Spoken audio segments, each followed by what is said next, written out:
getting the odds to call with, you know, a pair of pocket fives. So it's something to keep in mind. And again, I mean, obviously 9 minutes in now, you're kind of getting the semblance. I'm figuring someone who's watching a 10 no limit video is fairly new at cash game poker, fairly new to online poker. You know, for those of you playing 200, 400, 600 no limit, you know, move on to another video at this point. But yeah, you know, it should be interesting stuff, and it's always good to watch a video so you can see what you can do right and what you can do wrong.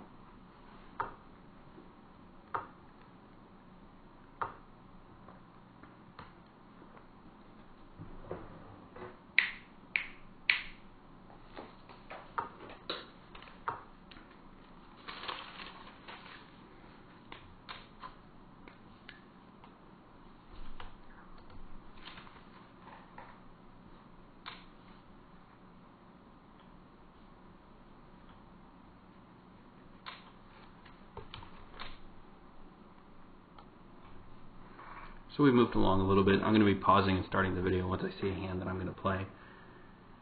And usually with pocket pairs, I'm leading out in an unraised pot.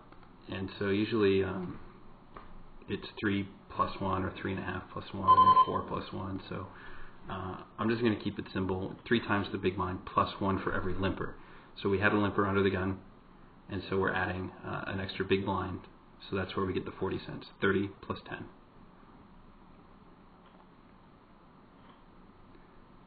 And we're getting a player who's really calling everything. This is a great board to c-bet. And we're c-betting about 66 to 75% of what's in the pot. And that's usually what's going to happen when someone just limps like that. They're usually just coming in with anything. We're seeing, I mean, it's only 9 hands, but let's say it was 9,000. 7801. Okay, this is the absolute definition of a fish. 78% of hands that they're in, so obviously they're playing any 2 cards at this point. I mean, they're not playing 7-2 offsuit, but they might be playing 7-4 offsuit. They're never raising pre-flop, and their aggression factor is 1, which is very weak, meaning they're only betting when they have a big hand. So a lot of times you'll see these people, they'll call a raise at the flop. If it's a decent board to c-bet, you make a c-bet. The only time they're calling is when, you know, they've hit something. So here we are with ace-3 in the big blind. We get a min raise and the call, and you know, in this situation where, I mean, we might have the best hand with the ace high, but it's just such a, you know, iffy situation. I'm at this level, I'm just looking for the good situation to get my money in, so I'm just gonna let it go.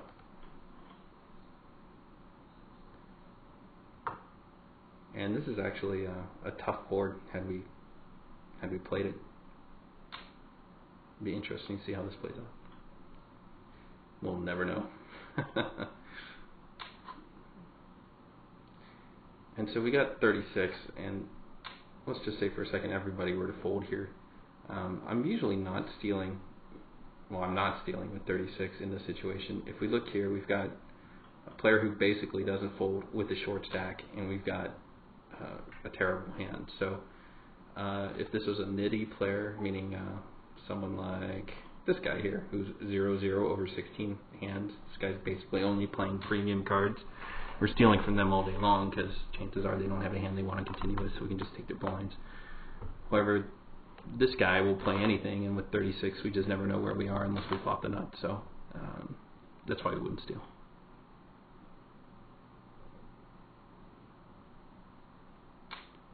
We'll see a 4 peel off on this river, which would have been the nuts. We're at 36, right? Nope. Fair enough.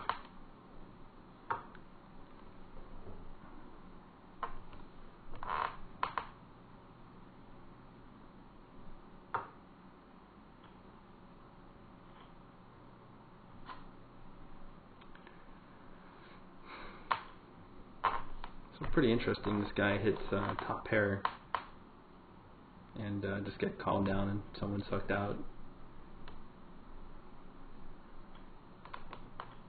Guess it's not that interesting, is it?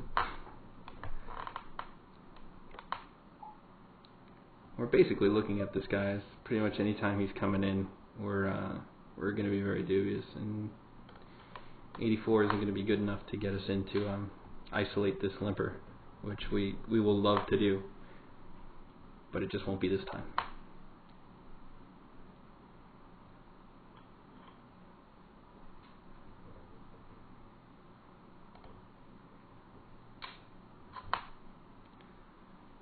And here we got a hand, definitely, if it gets folded around to us, we're making our standard raise.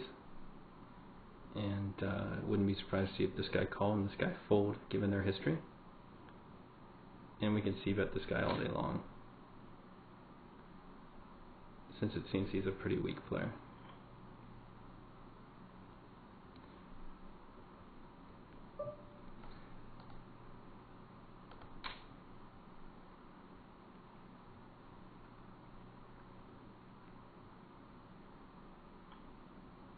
And the plan holds out. So, I mean, I basically saw a pattern of 39.6, 0.6.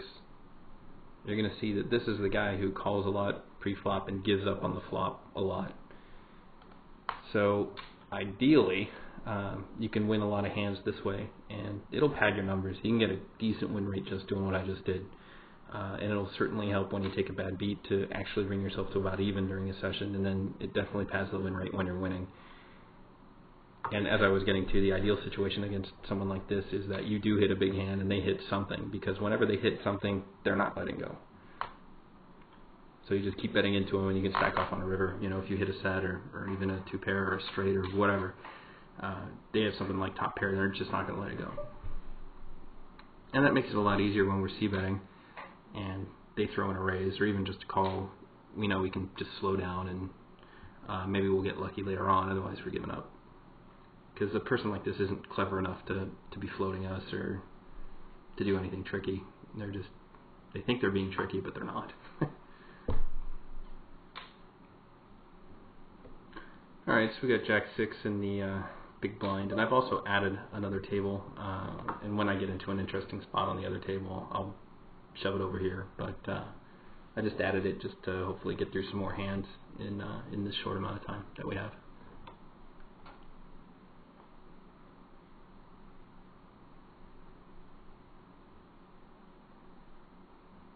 Obviously the play here is to check fold with such a weak hand, multi-way, and just hopefully we flop something miraculous, which we don't. So a lot of people will limp in with their aces or kings, and we can just get away from this, or otherwise I'd be happy to see runner straight. But we're pretty much done with this hand. Oh, that's one of the runners we need. That is not the other one.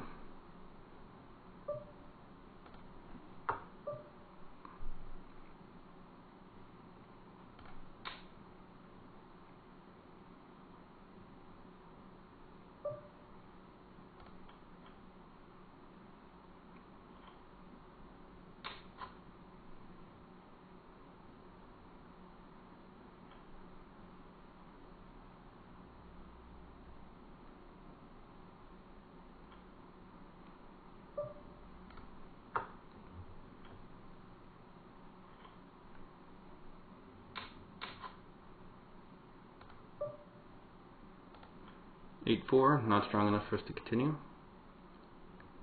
So we'll just wait for a better opportunity.